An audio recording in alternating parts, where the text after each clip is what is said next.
کلا انہا تذکرہ، یہ لفظ بہت اہم ہے، تذکرہ، ذکرہ، تذکیر، فذکر بالقرآن، کیا معنی ہے اس کے؟ یاد دہانی صحیح ترین ترجمہ ہے، یاد دہانی۔ ایک ہے کسی کو کچھ سکھانا، نئی بات سکھانا، ایک ہے یاد دہانی، اسے ایک چیز معلوم تھی کوئی بھول گیا، یاد کرانا۔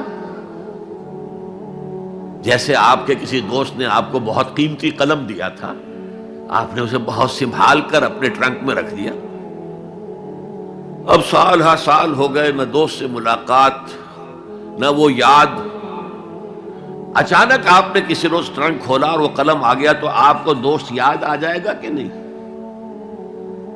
اسی لیے قرآن آفاق و انفس کے لیے آیات کہتا ہے، ہم اپنی آیات دکھائیں گے تمہیں، نشانی جس کو دیکھ کر تم ہمیں پہچانو گے۔ اور تذکرہ کا مطلب کیا ہے؟ پوٹینشلی ایمان ہر انسان کے دل میں موجود ہے، یہ جو روح جو ہمارے قلب کی مسکن نکین ہے، اس میں اللہ کی معرفت بھی ہے، اللہ کی محبت بھی ہے۔ البتہ ذہول کے پردے پڑ گئے ہیں، بھول اور نسیان طاری ہو گیا ہے، ہم دنیا ہی کے اندر گم ہو کر رہ گئے ہیں، ہماری ساری دلچسپیاں دنیا سے ہیں، لہذا ہماری توجہ ہی نہیں ہے، ورنہ ہر انسان کے دل میں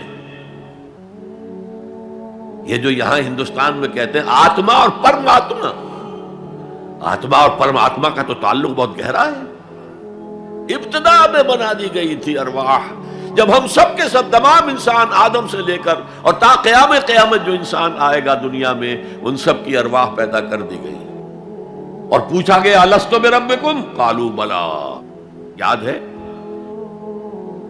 لہذا یہ تذکرہ ہے، یہ یاد دہانی ہے، تمہارے اندر موجود ہے، اللہ کی معرفت بھی موجود ہے، اللہ کی محبت بھی موجود ہے، لیکن کلا بل ران علی قلوبہم ما کانوا یعملون، ان کے دلوں پر زنگ آ گیا ہے اب ان کے اعمال کی وجہ سے، شیشہ جو ہے وہ زنگ آلود ہو گیا۔ حضور نے فرمایا ان هذه القلوب لتصدع كما يصدع الحديد اذا اصابه الماء، ان دلوں پر بھی زنگ آ جاتا ہے جیسے کہ لوہے کے اوپر پانی پڑتا رہے تو اس کو زنگ آ جاتا ہے۔ پوچھا گیا فما جلاؤها یا رسول اللہ، اے اللہ کے رسول ہماری تلواروں کو زنگ لگتا، ہم پالش کرتے ہیں، سیکل کرتے ہیں، وہ پھر چمک اٹھتی، تو دل پر اگر زنگ آ جائے تو اس کا علاج کیا ہے؟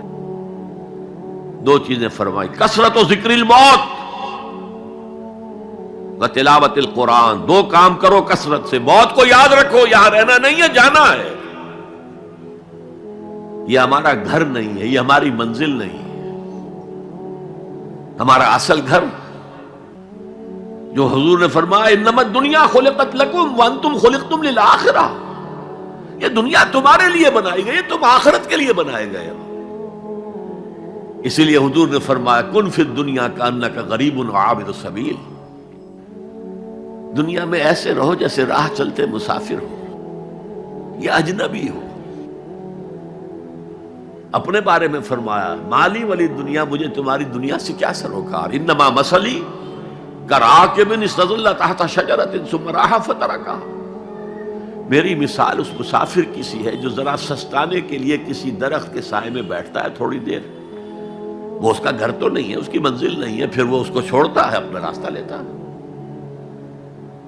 یہ اگر ہمارا تصور قائم ہو جائے، کلا انہا تذکرہ، اب اس کے بعد جو الفاظ آئے ہیں فی صحف مکرمۃ مرفوعۃ مطہرۃ بایدی سفرۃ کرام بررہ،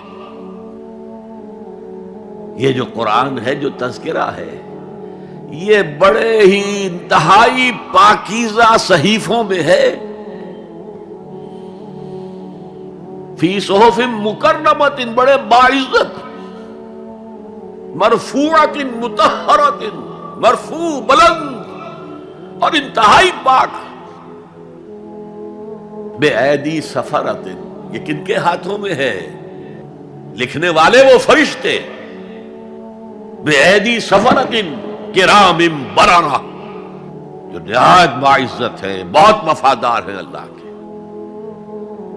یعنی اصل قرآن کہاں ہے؟ لوح محفوظ میں ہے، اصل قرآن کہاں ہے؟ ابھی اگلی جو پڑھیں گے ہم، کتاب مکنون، چھپی ہوئی کتاب کے اندر ہے. اصل قرآن کہاں ہے؟ وَإِنَّهَا لَفِي أُمِّ الْكِتَابِ لَدَيْنَا لَعَلِيٌّ عَظِيمٌ.